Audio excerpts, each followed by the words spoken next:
In Ghana's Volta region, approximately 37 kilometers from the border with Togo, a thin strip of land separates the Gulf of Guinea from the Keta Lagoon. On one side is the salt water of the ocean, on the other, fresh water from the lagoon. There's one main road that runs along the strip. It passes through community after community, each branching out toward the bodies of water on either side. One of those communities is Setsinu. You'll find it off the main road behind a metal gate. Houses stand together around sandy courtyards. Behind them, fields of budding crops stretch out like fingers reaching for the sea. I farm crops, vegetable crops like shallots, tomatoes, onion, pepper, okra, all sorts of crops. To people like Selorm Akli, it's home. He's lived here all 36 years of his life. Life in the community here is very cool and calm. This community is one of the friendly communities in this region, and we have a market here, and mostly we used to say this community is like a farming community. In Setsinu, people rely on one another. So what happens when people need to rely on each other to support their entire life? The answers lie in nature.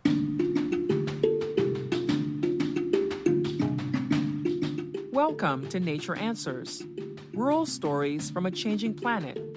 We explore stories of how communities in rural sub-Saharan Africa are working with nature to adapt to the climate crisis.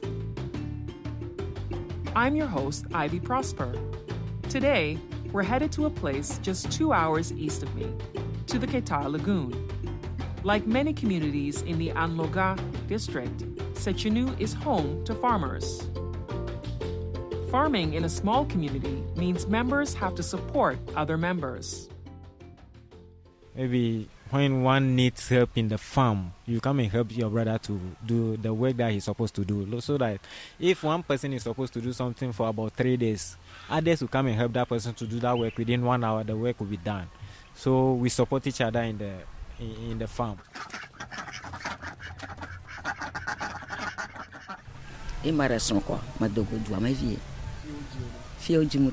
I'm born here, bred here.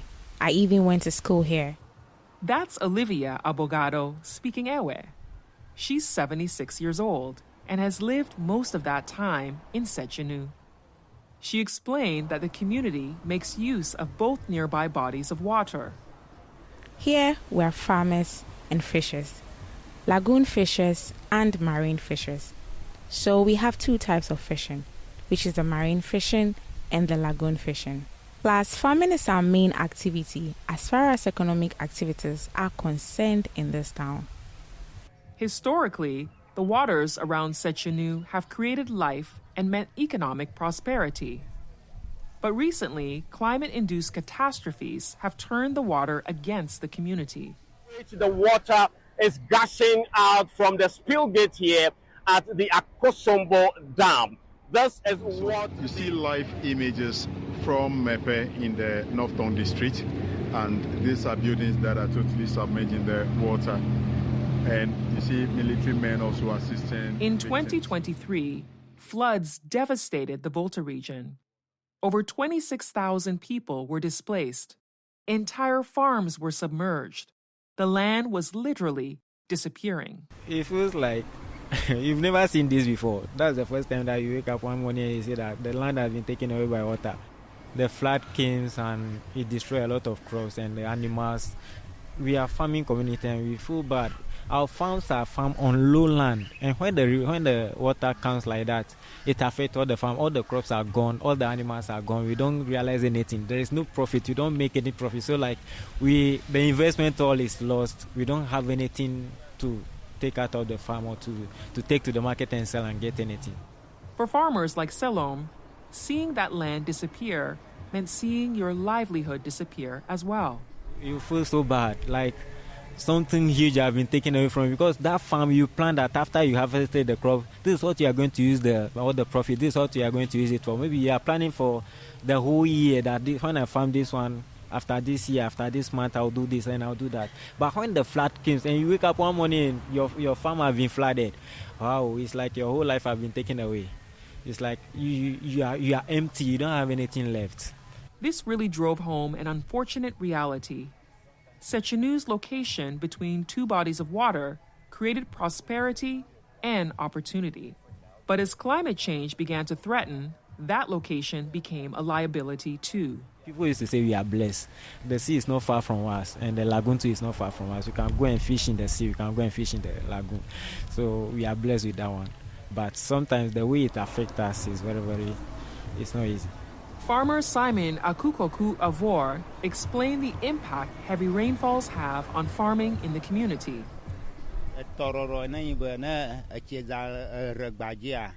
So when it rains, we have a lot of tributaries joining our main lagoon.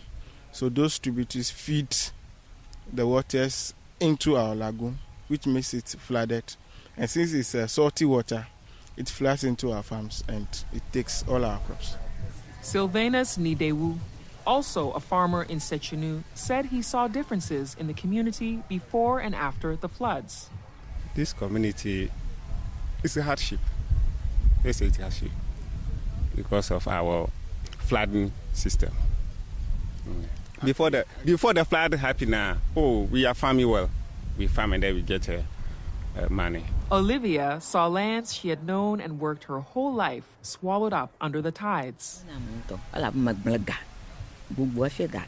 It is very painful because after you've spent your money to plow the land, to weed, and hire laborers to work on the farm for you, you have planted your crops. At the end, the water will come and the flood will take everything away. It is very painful. At times, what we feed on becomes a problem.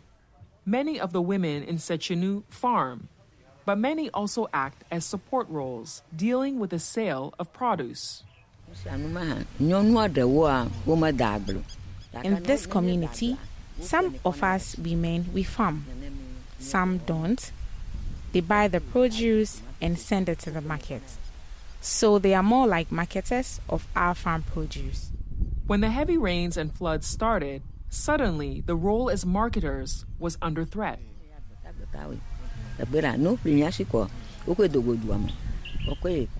Our market women are also affected when they go out and come back without getting the farm produce to sell. They live on what they have, which is the money they have at hand. They'd use it, and at the end of the day, they no longer have any money. So poverty just keeps on increasing of late, and the flooding situation is becoming worse. We are losing everything by the years. Moreover, the flooding disrupted the heart of the community. It affected mobility and prevented people from attending gatherings with neighbors.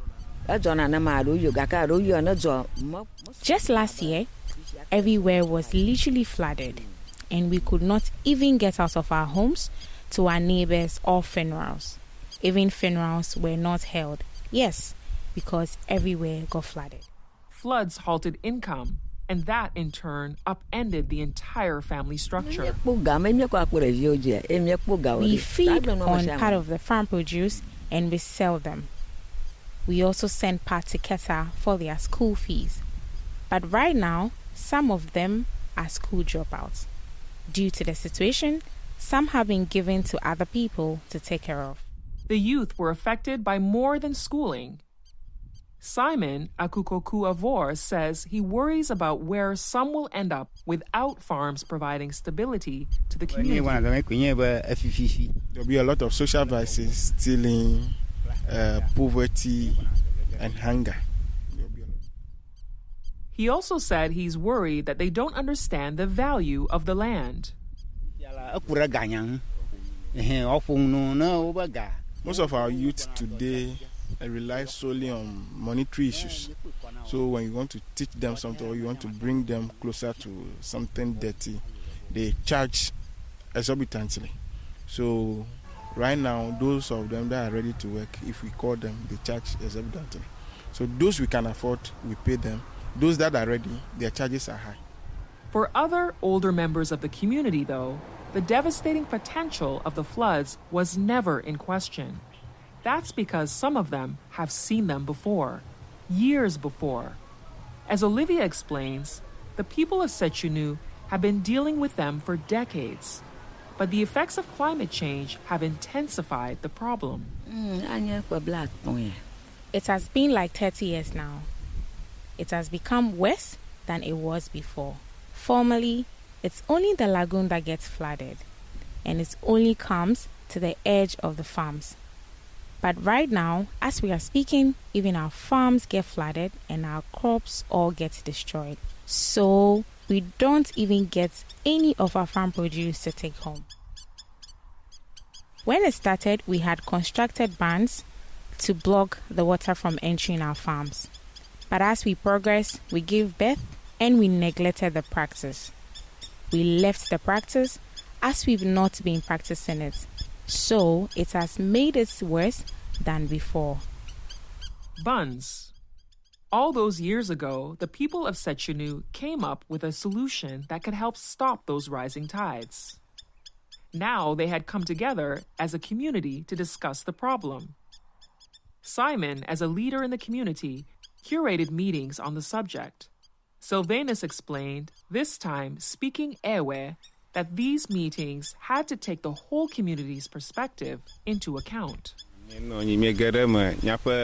a leader, and it's in the person of Mr. Avor Akukoku, and he leads most of the sessions. We have our women also being part. Some of the youth were also part of it, and we take the decision to do the project. Selorm said that this is when people began to see the merits in using the inherited knowledge. Maybe if they could visit that grandparents' idea, what they've been doing those days, if they could do it again, it will help them. So that, because previously the lagoon or the river doesn't affect the farms because of what our grandparents have been doing, but now it's affecting us seriously. So we thought of it and we think if you can do that again, it will help us. The decision was not without opposition, though. Selorm said some community members objected to it, mostly on the basis of cost. Few of them are not buying into the idea to go back to what we wanted to do, but they are just few. They are less. They are about, I would say about 2% are not in agreement, but I think the larger percentage are in support of it, so we will do it. Still, the project went forward. The bunds themselves are like dams made of earth. They line the fields like long earthen walls, protecting the produce from flooding. Think of the dikes in Holland, which are used to reclaim land. Same principle. As Selorm explains, bund building is part of the community's generational knowledge. Oh, it started long ago. Our grandparents have been doing that. Like they used to fetch sand from the river to block the lagoon. They fetch the sand in the lagoon to block it from coming to the farm because the farm is very close to the lagoon. So it has been there for a very long time. Very, very long time. So our grandparents have been doing it before we were born. It's been there for a long time. He says the practice largely dropped off when he was growing up, though. I saw it once, like I was very young, but for some time now it has not been happening. It has not been going on. So the time that I saw it is very, very long. It's a long time ago. Sylvanus also said he remembered hearing about this practice. It was around long before he was, even at 40 years old. Before I was born, so I just heard from my father that that's how the flood happened. If they constructed bond, and then the water overflowed to the bond, come to our farming system, it affects us a lot. So how exactly are bunds built? And how do they work? Well, the bunds are an entirely nature-based solution. As Selorm explains, they are made using materials from the very land they protect. We have to check where the river is, how it will come to the farms, to flood the farms. We have to check it where it is, and then we go into the river, we are going to dig into the river, fetch the sand in the river, and make it a blockade to block the river from coming to the farm. So we just we just dig the river, use it to block the river from coming to the farm. That's how it is done. It's a little bit difficult, but Simon explains the process in more detail. It starts with the creation of an earthen perimeter. Okay, we use the mud from the water, the hole we are creating, to create a boundary which serves as the bunds between the farm and the water. In the boundary, there are holes which allow the encroaching water to settle. So the hole is directly behind the bunds in the water. So even when the water is getting flooded, it settles within the holes we are creating. And the mud taken from those holes goes right back into the construction process. After we scoop the mud from the water, we carry it with the bows and we lay it, heap it up, and we stretch it over our farm. It creates a simple but effective system which helps to stop the water from flooding the land. Okay, so we apply this method to block the way of the salty water. So the salty water coming from the river to the roadside.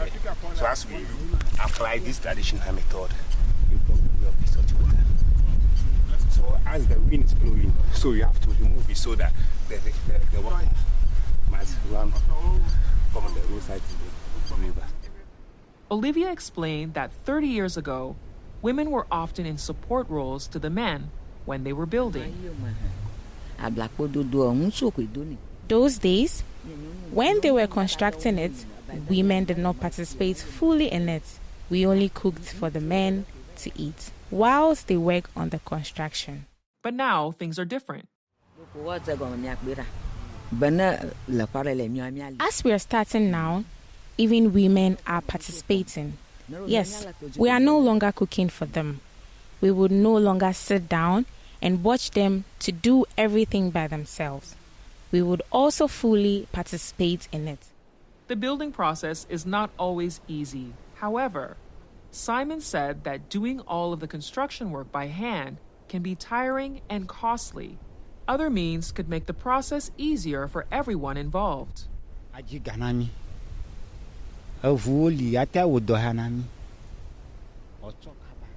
Currently, we are using manual labor to do the work. Meanwhile, we have machines that can actually do the work faster and more efficiently. So right now, I will plead with government as a matter of urgency, come in to help us with bigger machines that can do the work fast and more efficiently. Sylvanus echoed this notion. He said the community needs support to continue this project. You'll hear him speaking Ewe this time.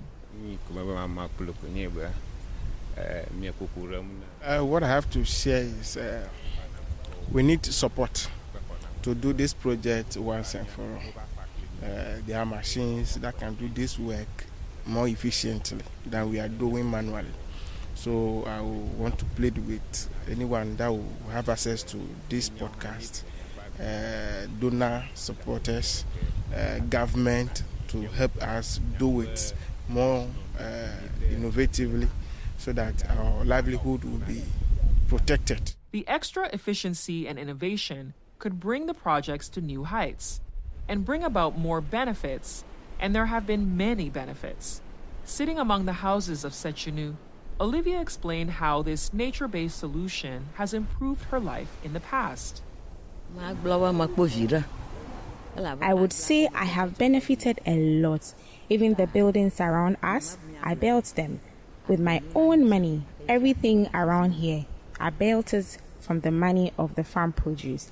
That was when we were doing the reclamation and the bunds construction earlier. Those benefits extend beyond just reclaiming what was lost. They've allowed for even more sustainable food production in the community. it allows for the creation of fish pond because this is river and this is your farm. So when you dig hole to cover the river from coming to your farm, this portion already river is here, so it will be like the water will be there. So when the water is there, then like you can get some fingerlings and put it in the pond that you've created because you are digging hole, you are fetching the sand out of this place. Simon has a fish pond of his own. It's on the end of the long field, right where land meets water. It provides another source of food for him. Selorm still remembers the feeling of seeing his farmland reclaimed.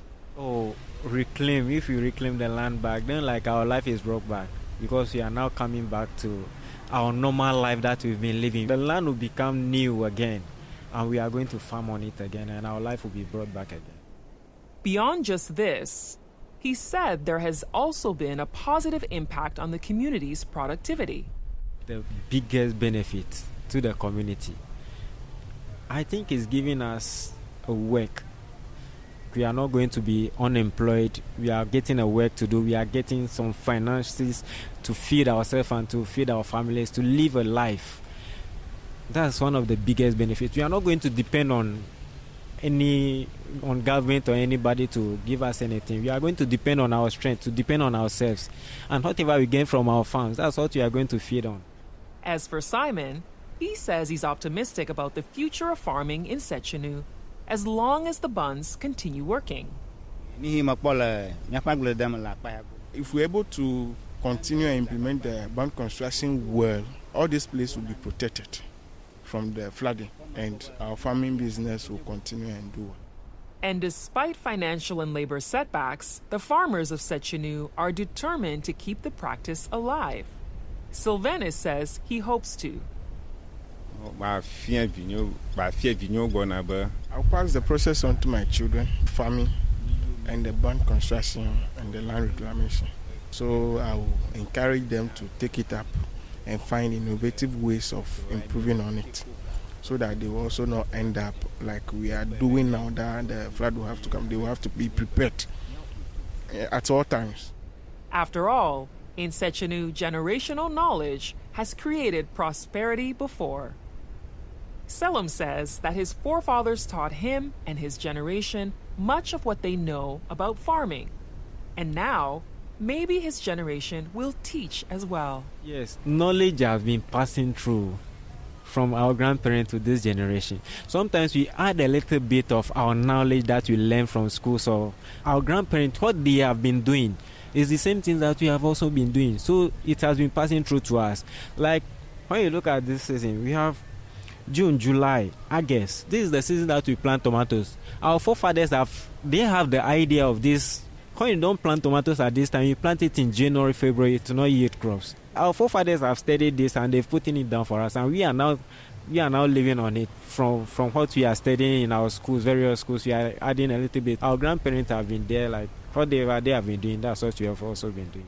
Now he says he and others can continue that tradition when it comes to bunds and land reclamation. In a way, it will continue in a way. We are now adding something small to it. So as time goes on, to something little will also be added to it. Their idea will still be there, but I think as times are changing, things will also be changing too.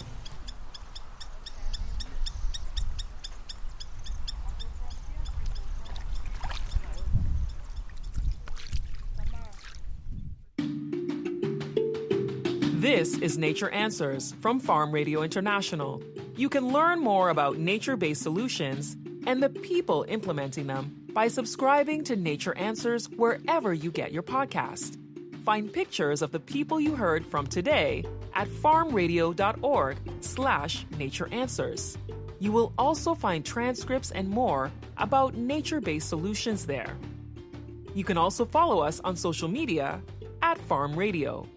Do us a favor and share Nature Answers with your friends and family. We'd love to spread the word.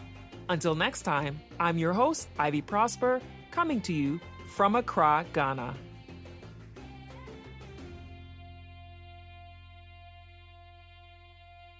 This episode was written and produced by me, Jonah Grigno, in Ghana, with support from Farm Radio International's office in Accra. During my time in Ghana, I learned how climate change is affecting vulnerable populations in sub-Saharan Africa, as well as some of the gender-specific impacts on women and youth. I'd like to thank the staff in Canada and Ghana for being so accommodating in this once-in-a-lifetime experience. For more of my work, you can follow me on Twitter at VoiceOfJonah, or visit my Linktree at Jonah Grigno. Additional thanks to Tamara Merritt and Justin Fiacconi, who supplied additional recordings and sound for this episode. You heard from them earlier this season on episodes about forest conservation and organic composting. Live translation and voices for Simon Akukoku Avor and Sylvanus Nyidewu were provided by Raymond Buckner. Voice of Olivia Abogado by Jill Adinkra. Thanks as well to the staff at the FRI Ghana office for support, transportation, and connections. I joined FRI as part of an internship through Carleton University's School of Journalism. This episode was edited by Tara Sprickerhoff and myself. It is common practice to compensate a person in this region for the time they spend being interviewed. Our podcast would exclude many important perspectives if we only interviewed those who could afford to step away from their economic activities without compensation. Nature Answers was produced by Farm Radio International thanks to funding from the Government of Canada.